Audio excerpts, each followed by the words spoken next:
Hello guys, welcome to my channel. My name is Suraj Budathaki. मैले MBBS गर्दैछु KMCTH मा र यो भिडियो चाहिँ मैले मेरो सी दिने भाइ बहिनीहरुको लागि भनेर बनाएको छु। र अब हाम्रो सी आइसक्यो। सी आउन धेरै दिन छैन, हामीलाई थाहा नै छ, जस्ट 1 or 2 weeks। अब यो 1 or 2 weeks मा यो 1 or 2 weeks भनेको कुनै पनि नयाँ टपिक स्टार्ट गर्ने फेज हैन। यो भनेको चाहिँ हामीले पढिसकेको टपिकलाई कसरी रिभाइज गर्ने, कुन टपिक एकदम इम्पोर्टेन्ट छ, कुन टपिक हामीले छोड्नै मिल्दैन, त्यस्तो टपिकहरुलाई चाहिँ हामीले कसरी रिभाइज गर्ने भनेर म भन्न गइरहेको छु। प्लिज यो भिडियो लास्टसम्म हेरिदिनु होला। Thank you. अब हामी कुरा गरौँ जुलोजीलाई रिभाइज गर्ने कुरा। फर्स्ट वर्ड सुरु गरौँ न हैन। जुलोजीबाट सबैलाई सजिलो लाग्ने कुरा जुन सजिलो छैन रियलमा चाहिँ। हजुर नेम भाइ फ्रेन्ड जाँदा पनि हजुरलाई फिल भयो होला जुलोजी इज नट भन्छ नि नट इजी, किनभने जुलोजी र बोटनीमा धेरै झुक्याउने कुराहरू छ हैन। त्यही भएर जुलोजी र बोटनीमा त्यही भएर पनि नेम र भाइ फ्रेन्डमा त्यति बढी आफूले सोचे जस्तो मार्क आउँदैन, आफूले जति पढे पनि जुलोजी र बोटनी। अब जुलोजीलाई रिभाइज गर्नको लागि हजुरले फर्स्टमा कुरा के बुझ्नुस्, हजुर एनिमल टिस्युजबाट जानुस्।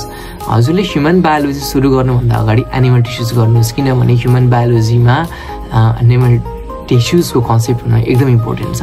सो एनिमल टिस्युज हजुरले पढ्नु पर्यो यदि हजुरलाई जुलोजी राम्रो गर्नु छ भने। Animal tissues, human biology, human disease र इन्डोक्राइनोलोजी। र हजुरले इन्डोक्राइनोलोजीमा चाहिँ एउटा कुरा याद गर्नुस्, सिन्ड्रोम्सहरू कहिले नछोड्नुस्। For example down syndrome, Klinefelter syndrome, Patau syndrome, कुन क्रोमोसोमको हुन्छ हैन, त्यो याद गर्नुस्। र अर्को छ हाम्रो एनिमल किङडम, सबभन्दा ठुलो सबभन्दा बल्किएस्ट। हामीलाई नेममा पनि कमल नेपाल सरले एकदम धेरै मेहनत गरेर पढाउनुहुन्छ। र एनिमल टिस्युजबाट म आफ्नो एक्सपिरियन्स मैले 3 years दिएँ। मेरो एक्सपिरियन्सले के भन्छ, एनिमल टिस्युजमा मैले अलि बढी टाइम लस गरेँ जस्तो लाग्छ कि एनिमल किङडममा अलि बढी टाइम लस गरेँ, किनभने मलाई एनिमल किङडमको एकदम इजी क्वेसन सोध्यो, जुन चाहिँ काइन्ड अफ डिप त्यस्तो क्वेसन थिएन, एकदम काइन्ड अफ सजिलो टाइपको क्वेसन थियो। त्यही भएर एनिमल किङडमलाई हजुरले पढ्नुहोस्, राम्रैसँग पढ्नुहोस्, धेरै मार्क गर्ने गर्छ यस अभियसली। र एनिमल किङडम पढ्दाखेरि चाहिँ हजुरले डिप मात्रै होइन कि सर्फेसली पनि हजुरलाई नलेज हुनु पर्यो हैन। र अर्को एनिमल किङडम पछि आयो एनिमल एडाप्टेसन्सहरू। अब एनिमल एडाप्टेसन्सको बारेमा पनि एनिमल बिहेभियरको बारेमा पनि धेरै कुरा सोध्न लागेको छ, त्यो पनि इम्पोर्टेन्ट टपिक हो, त्यो पनि नछोड्नुहोस्। र अर्को छ एकदम इम्पोर्टेन्ट टपिक इन जुलोजी भनेको मेरो पोइन्ट अफ भ्यूबाट that is human evolution and origin of life. यहाँबाट यति क्वेसन सोध्छ, लाइक 2-3 क्वेसन त जुलोजीमा सोधेकै हुन्छ ह्युमन ओरिजिन इभोल्युसनहरूबाट। अनि यो भइहाल्यो। र एकदम अब लास्टमा इम्पोर्टेन्ट चाहिँ जुन चाहिँ हजुरले रिभाइज गर्ने बेला यो टपिक चाहिँ छोड्नै मिल्दैन है भन्ने टपिक भनेको चाहिँ that is application of zoology. Application of zoology हजुर धेरै मेहनत गर्नुहोस्, किनभने एप्लिकेसन अफ जुलोजीबाट धेरै क्वेसन फस्छ। So thank you, this is only for zoology है त। अब अर्कोमा चाहिँ बोटनी र अर्को आयो द्याट इज बोटनी। अब बोटनीमा हजुरले छुटाउनै नहुने टपिकहरू अब जुन लास्ट मोमेन्टमा रिभाइज गर्नुपर्छ भनेको that is cell biology, genetics र सेल साइकल। यदि 3टा टपिकले नै आधी बोटनी खान्छ क्या, यदि 3टा टपिकले नै आधी बोटनी खान्छ। र यही 3टा टपिकलाई हजुरले लिङ्क गरेर पढ्नुपर्छ। यो होइन कि म सेल बायोलोजी पढ्छु त्यसपछि प्लान्ट डाइभर्सिटीमा जान्छु, होइन। हजुरले जेनेटिक्स, सेल साइकल र सेल बायोलोजी सँगै पढ्नुहोस्, किनभने यो सोध्छ सँगै। र हजुरको के छ भन्दा जेनेटिक्सबाट धेरै सीमा सोध्ने क्वेसन्सहरू भनेको सिन्ड्रोम्सहरूको बारेमा, डाउन सिन्ड्रोम, पटाउ सिन्ड्रोम, क्लाइनेफेल्टर्स, यो जुन छ नि सिन्ड्रोम्सहरू, यो हजुरले पढ्नुपर्छ, एकदम इम्पोर्टेन्ट छ। अर्को छ प्लान्ट डाइभर्सिटी। प्लान्ट डाइभर्सिटीमा म चाहिँ के भन्छु भन्दाखेरि प्लान्ट डाइभर्सिटी पढ्ने बेला हजुरले के गर्नुहोस् भन्दा त्यति धेरै आफ्नो माइन्डलाई स्ट्रेस दिएर सबै भ्याउँछु प्लान्ट डाइभर्सिटीको इच एन्ड एभ्रिथिङ भ्याउँछु, याद गर्छु भनेर अब यो लास्ट मोमेन्टमा नसोच्नुहोस्, किनभने सबै कुरा याद हुँदैन। अब हजुरले प्लान्ट डाइभर्सिटी फर्स्टबाट पढ्दाखेरि कुन स्पेसिफिक पोइन्ट छ त, कुन प्लान्टको वा कुन प्लान्ट किङडमको यो पोइन्ट चाहिँ एकदम यसको एकदम इम्पोर्टेन्ट छ, क्यारेक्टरिस्टिक्स पोइन्ट हो यो चाहिँ इम्पोर्टेन्ट छ। हजुरले त्योबाट सुरु गर्नुहोस् प्लान्ट डाइभर्सिटी। र उतापट्टि हाम्रो एन्जियोस्पर्ममा हाम्रो इन्फ्लोरेसेन्स छ, रुट छ, स्टिम छ, त्यहाँबाट पनि त्यही कुन इम्पोर्टेन्ट छ हजुरले त्यो हेर्नुहोस्। र त्यो बोटनीको लागि बोटनीलाई चाहिने भनेको बोटनी र जुलोजी रिभिजन हो, त्यही भएर लास्ट मोमेन्ट रिभिजन एकदम राम्रो रोल खेल्छ। अब मलाई कति विद्यार्थीहरूले सोध्नु भएको छ कि यो हाम्रो पेमेन्टमा पढ्नको लागि चाहिँ के गर्नु, अब लास्ट मोमेन्ट आइसक्यो, मेरो त्यति प्रिपरेसन छैन, म पेमेन्टमा पढ्न चाहन्छु वा मलाई आफूलाई योचोटि एमबिबिएस गर्नु छ, मेरो मार्क मलाई सेफ साइडमा चाहिएको छ, मेरो स्कलरसिप कि त कोटा कि त पेमेन्ट मलाई यो चाहिएको छ, वा मलाई पेमेन्टमै पढ्नु छ, वा मेरो अहिले त्यति बढी प्रिपरेसन पुगेको छैन, पेमेन्टमा भयो भने राम्रो कलेज पाउनको लागि कति मार्क गर्नुपर्छ, कुन कुन टपिक पढ्नुपर्छ भन्ने सबैको माइन्डमा हुन्छ। यो कुराको लागि चाहिँ यति कुरा याद गर्नुहोस्, पेमेन्टमा यदि हजुरलाई पढ्नु छ भने राम्रो कलेज पनि चाहिएको छ भ्यालीभित्रको भने यु सुड स्कोर 105 और 100देखि माथिको स्कोर, लाइक 105, 110, 120, 30 यति रेन्जमा हजुरले स्कोर गर्नुभयो भने हजुर पेमेन्टमा पढ्न पाउनुहुन्छ। र जुलोजी र बोटनीले एकदम इम्पोर्टेन्ट रोल खेल्छ हजुरको पेमेन्टमा नाम निकाल्नलाई। Easy to study, easy to remember, हामीलाई थाहा नै भएको टपिक्सहरू छ। अब आयो केमिस्ट्री। अब यो लास्ट मोमेन्टमा हामीले टक्कसँग केमिस्ट्रीलाई चाहिँ रिभाइज कसरी गर्ने त। अब हामीले केमिस्ट्रीलाई रिभाइज गर्नको लागि एउटा कुरा याद गर्नुहोस्, केमिस्ट्री पढ्न गाह्रो छ, रिभाइज गर्न सजिलो छ। अब केमिस्ट्रीलाई रिभाइज गर्नको लागि इनअर्ग्यानिक केमिस्ट्रीबाट सुरु गर्नुहोस्। अब हाम्रो इनअर्ग्यानिक के हुन्छ केमिस्ट्रीमा चाहिँ भन्दा, यदि हजुरलाई इनअर्ग्यानिक केमिस्ट्रीको पेरियोडिक टेबल र केमिकल बोन्डिङ भन्ने टपिक थाहा छैन, यदि हजुरले त्यो राम्ररी पढ्नु भएको छैन भने हजुरलाई अरू टपिक बुझ्न वा रिभाइज गर्न गाह्रो हुन्छ। So please revise chemical bonding and periodic table, त्यसपछि अरू टपिकहरूमा जानु। र एउटा कुरा के एड भएको छ भन्दा, यो जुन हाम्रो केमिस्ट्रीमा अर्को इम्पोर्टेन्ट कुरा भनेको पेपर एन्ड पल्प्सहरू र सिमेन्टहरू। यो पनि एकदम धेरै सोध्छ, यो जुन हाम्रो छ नि पोर्टल्यान्ड सिमेन्टहरूको बारेमा, पेपर एन्ड पल्प्स कसरी म्यानुफ्याक्चर हुन्छ, के हो प्रोसेसहरू, त्यो याद गर्नुहोस्।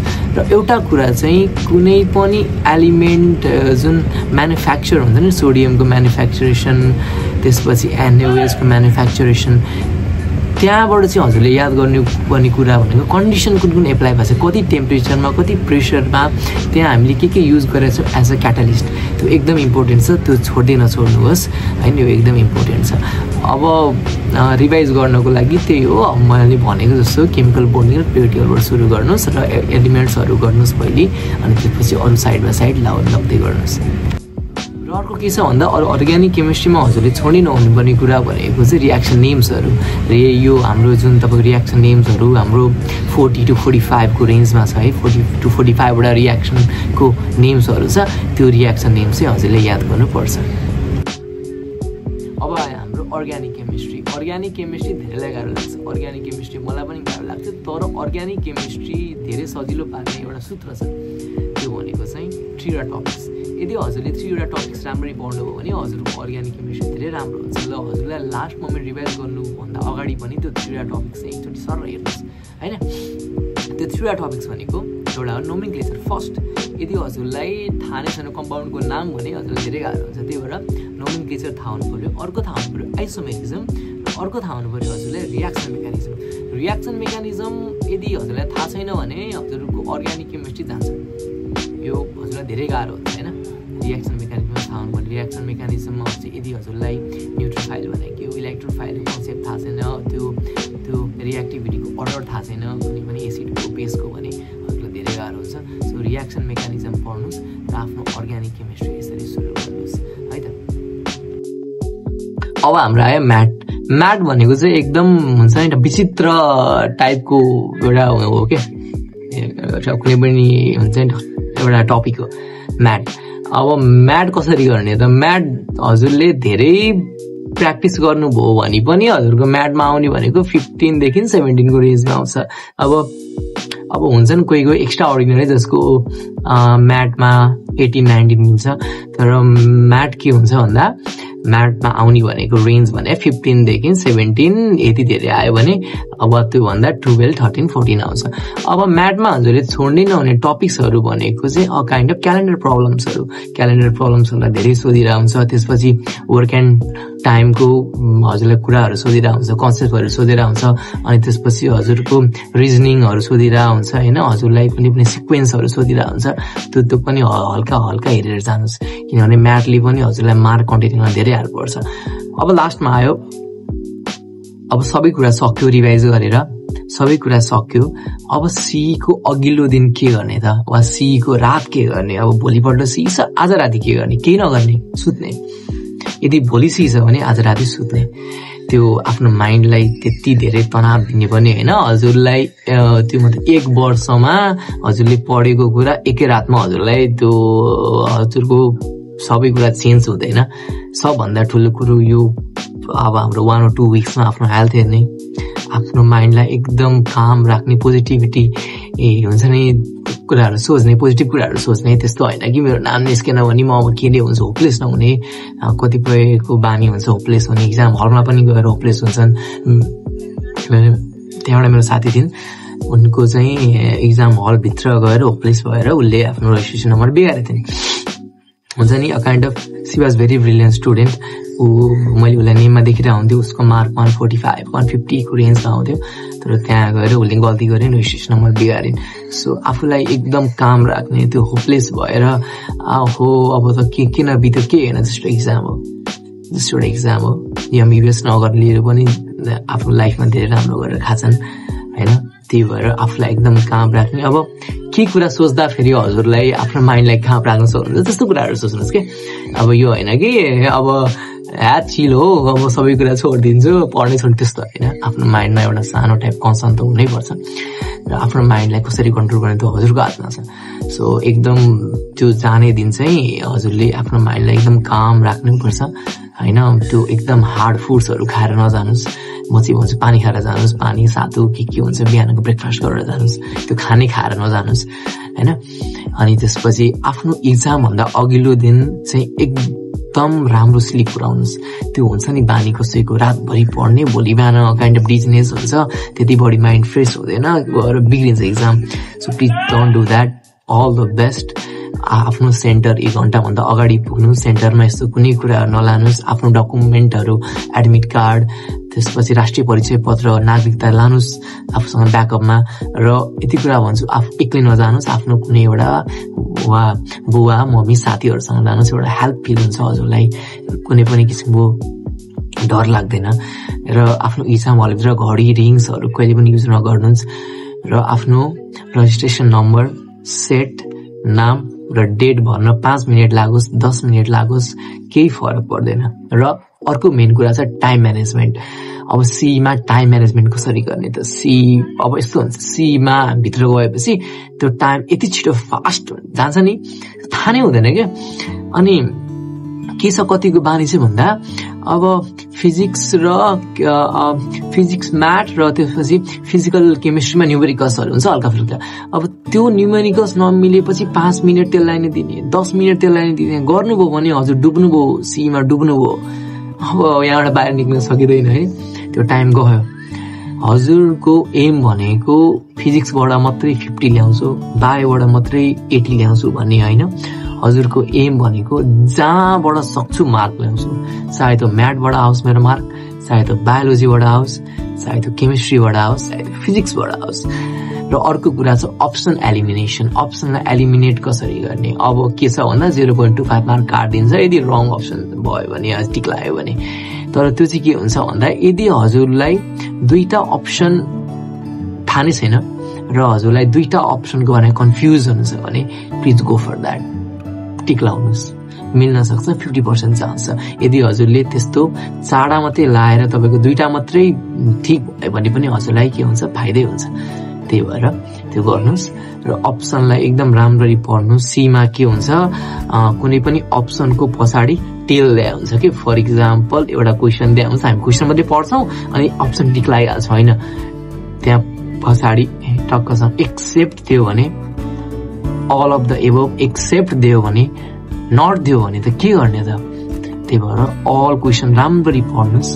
हजुरले 3 आवरमा 200 क्वेसन सल्भ गर्ने हो, त्यहाँ टिक पनि लाउनुपर्छ। त्यति गाह्रो क्वेसन एमएसीले सोध्दैन। हजुरलाई त्यति धेरै गाह्रो क्वेसन सोध्यो भने त एमएसीलाई पनि त घाटा हो नि होइन। किनभने अब एमएसीले त 3 आवरमा 200 वटा क्वेसन छ, न्युमेरिकल मात्रै पनि सोध्दैन। हजुरलाई एकदम easy question, you can do that होइन। हजुरको 11-12 को नलेज एप्लाई गरेर अझ क्लास 10 को पनि नलेज आउँछ क्या। यो तिम्रो बिचमा हजुरलाई फिल हुन्छ कि हजुरले सानैदेखि पढेको, कहीँ सुनिरहेको, कोही साथीहरूले निममा भाइबन्ड पढ्दाखेरि एन्सर दिइरहेको पनि त्यहाँ हिट गर्छ कि यो त्यहाँ थियो भनेर। So please mind that. All the best, राम्रो गर्नुहोस्। सो MBBS को लाइफ एकदम रमाइलो छ, पढ्नु पनि पर्छ बट रमाइलो छ। Medical field is very good होइन, साथीहरू धेरै हुन्छन्, आफूलाई एक्सप्लोर गर्न सकिन्छ, आफूलाई इम्प्रुभ गर्न सकिन्छ, आफ्नो लाइफलाई डेभलप गर्न सकिन्छ होइन। So all the best, thank you, bye. आजको लागि यति नै। अब आयो हाम्रो फिजिक्स र म्याथ। फिजिक्स र म्याथ सबैलाई गाह्रो लाग्छ, मलाई पनि गाह्रो लाग्यो हो, धेरै गाह्रो लाग्यो। मेरो लागि त फिजिक्स भनेको एउटा नाइटमेयर थियो होइन। सो फिजिक्स अब लास्ट मोमेन्टको टाइममा रिभाइज कसरी गर्ने? फिजिक्स भनेको न्युमेरिकल बेस्ड कुरा हो, त्यसलाई रिभाइज कसरी गर्ने? अब सीको कुरा गरौँ। सीमा हजुरलाई फिजिक्समा कहिले पनि 50 मार्क्समा कहिले पनि 40-30 मार्क्सको हजुर न्युमेरिकल सोध्दैन। हजुरलाई न्युमेरिकल एक्ज्याक्ट न्युमेरिकल सोध्ने भनेको 10 to 15 मार्क्सको धेरै सोध्यो भने, र त्यो न्युमेरिकल पनि हजुरलाई, किनभने त्यहाँ हजुरले कुनै पनि किसिमको डिभाइस त्यहाँ हुँदैन क्यालकुलेट गर्नको लागि। सो एकदम सजिलो हुने तरिकाले हजुरलाई न्युमेरिकलहरू दिइन्छ।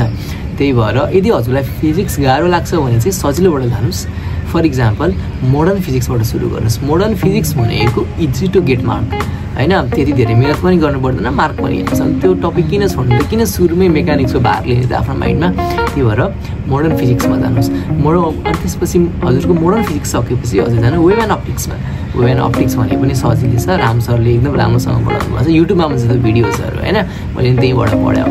त्यही भएर modern physics, wave and optics, electrostats र अर्को इलेक्ट्रिसिटी एन्ड म्याग्नेटिजम, मेन फर्मुलाजहरू, कन्सेप्ट्सहरू, कुन बढ्दा कुन डिक्रिज, कुन घट्दा कुन इन्क्रिज, त्यस्तोहरू के, कुन चाहिँ रिभर्सिबल प्रोपोर्सनल छ, कुन चाहिँ इरिभर्सिबली प्रोपोर्सनल छ, त्यस्तो टपिकहरू है त। हजुरले फर्मुलाको रिलेसनबाट सल्भ गर्ने क्वेसनहरू सोध्छ हजुरलाई। सो त्यस्तो हजुरले याद गर्नुहोस्। र लास्टमा मेकानिक्सको पनि त्यही, हजुरले फिजिक्स पढ्ने बेला मेकानिक्सको एउटा टक्कसँग फर्मुलाको एउटा हजुरले के त बनाउनु भयो होला पेपर त्यो चाहिँ रिभाइज गर्नुहोस्। किनभने हजुरलाई त्यहाँ गएपछि हजुरले लिङ्क पनि गर्न सक्नुहुन्छ नि त, यो हो त्यो हो भनेर होइन।